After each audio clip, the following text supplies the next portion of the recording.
ফেসবুকে পোস্ট করেছিল, তার প্রতিবাদে বিধানসভায় আমাদের মন্ত্রীকে কালো পতাকা দেখানো হয়। কিন্তু আমাদের প্রশ্ন, কলকাতার যিনি মেয়র ফিরহাদ হাকিম, যাকে ববি হাকিম নামে সবাই চিনে, উনি যখন বলেছিলেন যে ও মুসলিমের ঘরে জন্মগ্রহণ করে সকল আবাগা, তখন কেন তিনি প্রতিবাদ করেনি?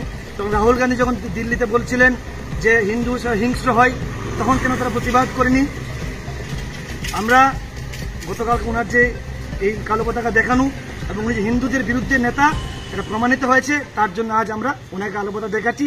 ত্রিপুরা রাজ্যে থাকতে হলে, ভারতবর্ষে থাকতে হলে হিন্দু বিরোধিতা করলে চলবে না, হিন্দুদের সম্মান করতে হবে। ওনাকে এটা বোঝানোর জন্য আজ আমরা এখানে সমবেত হয়েছি। জয় শ্রীরাম।